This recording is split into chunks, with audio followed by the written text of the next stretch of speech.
economy has been built on a very volatile euro-dollar system.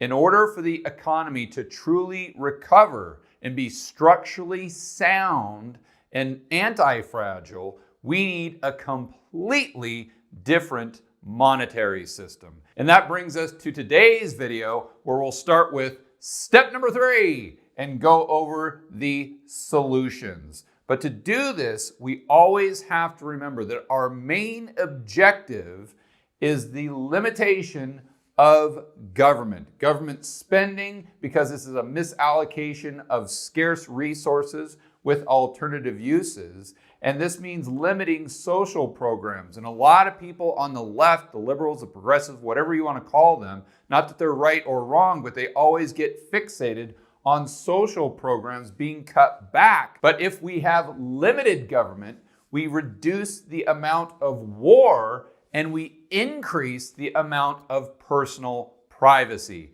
something that any liberal, or anyone for that matter, should be in favor of. So let's shelf that just for a moment, because we're going to come back to it. We just need to remember that is our number one priority. Because remember, as Dr. Thomas Sowell says, there are no solutions, only alternatives. So let's look at a couple potential things we could do to restructure the current monetary system.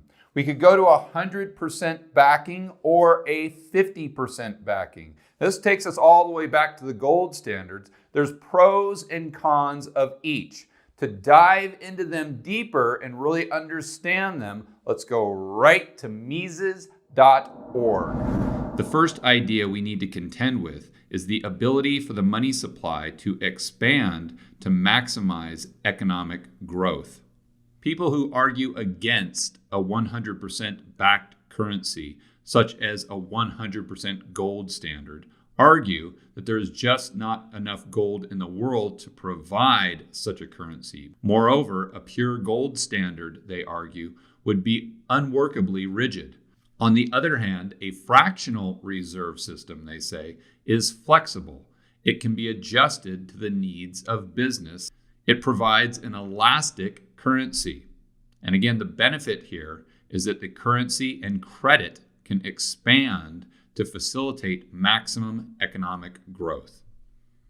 Unfortunately, a fractional reserve system has drawbacks, especially when it exists, as it usually does, with a central bank, a government, and public opinion eager to keep expanding credit to start a quote-unquote full employment boom, or to keep it going. Brings about what is known as the business cycle, that periodic oscillation of boom and bust that socialists and communists attribute not to the monetary and credit system and central banking, but to some inherent tendency in the capitalist system itself. And obviously, this really resonates with what we're seeing in the world and in the United States more specifically today. So you may be saying to yourself, well, my gosh, that is so true. This must have been written in the last week, or maybe the last month, or at the most the last couple months.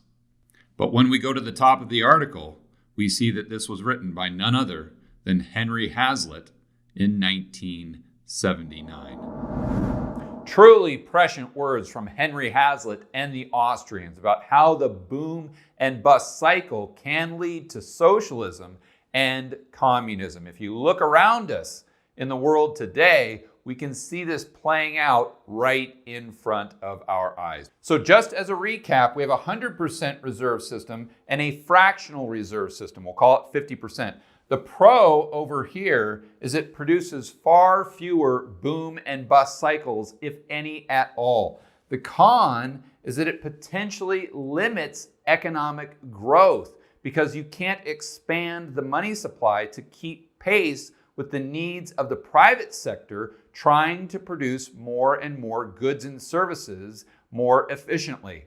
On the fractional reserve side, the con is that it has a higher propensity to create boom and bust cycles, but it does allow for additional money growth and the expansion of credit to facilitate higher economic growth. Although I would argue that usually This is only short term. As an example, I drew a chart. On the bottom, we have time expanding or time increasing. On the left, we have output increasing. The green line represents a 100% reserve system. It goes up very slowly, kind of a turtle's pace, but it just chugs along and goes up and up and up.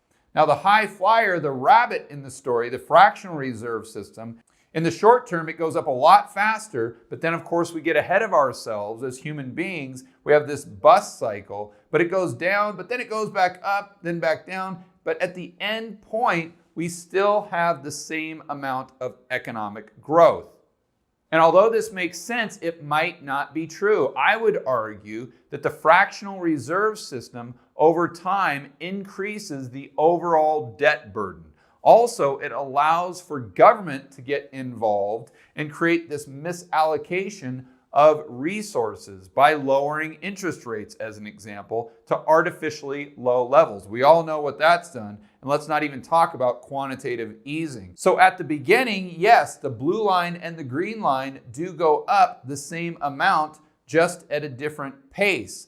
But over time, the blue line, because of this debt burden and because we're misallocating resources, it starts to plateau. Then what happens? The Keynesians, the central bankers, and the government come in and say, look, we've got this delta between what the economy is producing and what we should be producing. There's excess capacity in the system. So we'll just create more money, we'll create more debt, that will fix the problem. But you know, as well as I do, that exacerbates the problem. So initially it starts to plateau, but then once we get all of this central planning, artificially low interest rates, money printing, and excessive debt, it takes it lower and lower and lower. As the economy and the private sector decline, the government spending as a percentage of GDP gets higher and higher and higher. We'll take that to its logical conclusion, where the government spending accounts for 100% of GDP, and we go right back to where we started with Henry Hazlitt, that we're now at socialism or communism. So ideally, we would have a system that would allow for sufficient monetary and credit expansion to keep up with the pace of the private sector, creating more goods and services. But as Dr. Thomas Sowell says, there are no solutions, there are only alternatives. And understanding that we're imperfect creatures in an imperfect world, I'm always going to favor the 100% reserve system. That said, I'm more than open to new technologies creating a system in the future that will solve the problem of us being human beings and needing that additional expansion of money supply and credit. But let's take it to the next step. Say we've got 100% reserve backing or even a fractional reserve backing, but it's backed by something. Do we back it by gold, old school, or maybe something like Bitcoin, a cryptocurrency, and blockchain technology? Let's walk through the pros and the cons. The pro is gold has a 5,000-year history. That's for sure. We don't have to worry about people having confidence in gold or gold maintaining its purchasing power. Definitely a store of value we can all count on. I would also add that it does allow for small amounts of expansion in money supply and credit because every single year there's more gold produced. The con is that logistically it's very cumbersome and it's not efficient to have to move physical gold from the United States to Japan to South America or to Europe, to wherever around the world. In 2020, with the global economy we have, we need things moving quickly to maximize our productivity.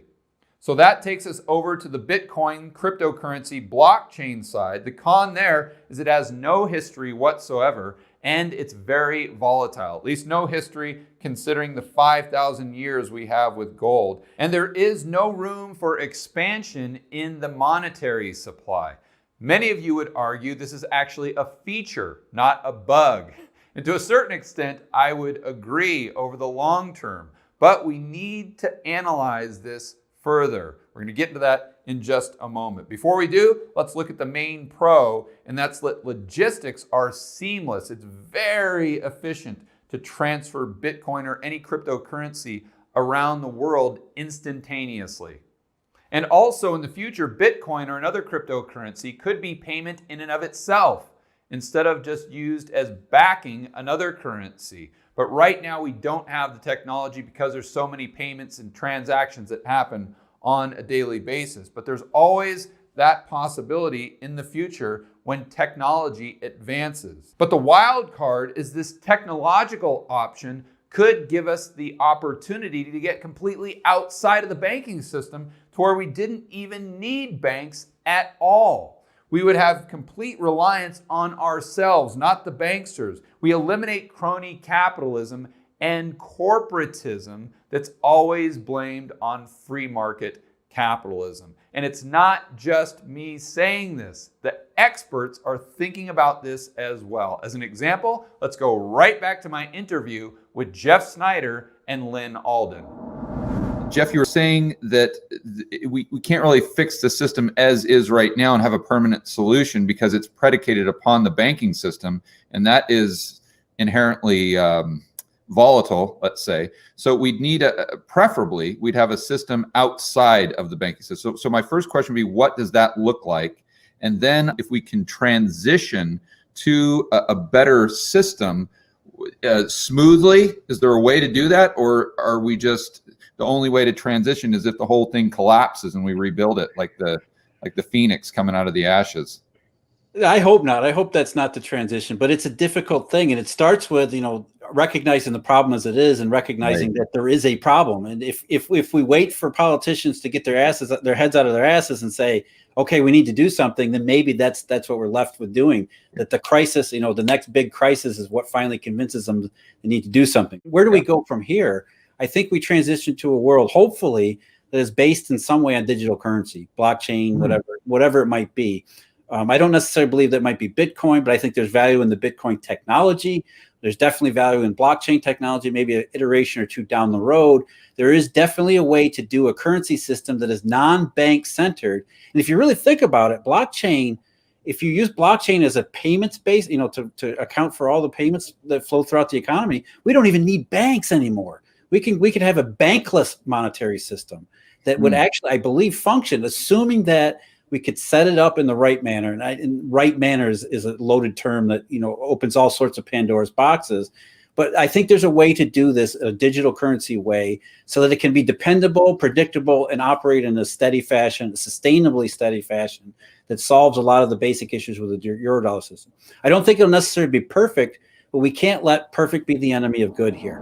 And the more decentralized we can make our monetary system, the more this limits government, our main objective. But before all you crypto guys and gals start celebrating and saying, see, George is finally seeing the light, there is something else we need to explore that might tip the scales back in the favor of good old-fashioned gold. To think through how a Bitcoin standard or a cryptocurrency standard would work, let's go back and revisit the good old-fashioned gold standard. United States, we'll start with that on the right, and we have country XYZ. Of course, the USA is running a huge trade deficit, which means that there's more stuff being imported into the United States than is being exported. What that means, if we were on a Bitcoin standard, is the United States would have a net decrease in the amount of Bitcoin it has in circulation. Country XYZ that had the trade surplus would have an additional amount of Bitcoin circulating within their system. So this creates additional money supply. So technically we would have inflation in country XYZ, meaning consumer prices going up. In the United States, we would have consumer price deflation, but not as a result of more efficiencies and more goods and services being produced, but a lowering of the overall money supply. Back in the days when wages were flexible, there was no minimum wage, we had very little credit in the system, and the economy wasn't built on debt and asset bubbles, this deflation wasn't a big deal because money goes down, prices go down, and everything else goes down with it. So you have this equilibrium. But in today's economy, where wages are very sticky, we have excessive credit in the system, everyone's levered to the hilt, and we have an economy that's built on debt, asset bubbles, and confidence. If we had a deflationary spiral due to lower money supply, that would be completely catastrophic. So the main takeaway is that although I favor a 100% reserve system, and a system based on technology could be very interesting in the future. It may allow us to limit the size of government even further, also reduce crony capitalism and corporatism.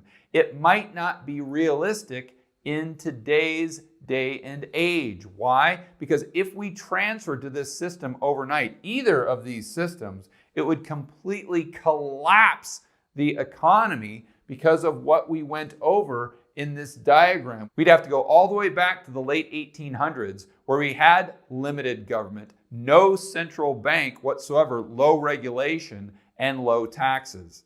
And the probability of that is extremely low. So a hybrid system, maybe 50% reserve, or a system backed by gold that does expand slightly could be better for what we're dealing with today, the way the economy is currently set up. But let me know what you think in the comments below. Do you favor a 100% reserve system, a fractional reserve system, and do you favor a gold-backed system or a crypto blockchain system? I want to hear what your thoughts are. Let me know and we'll see you in the comments.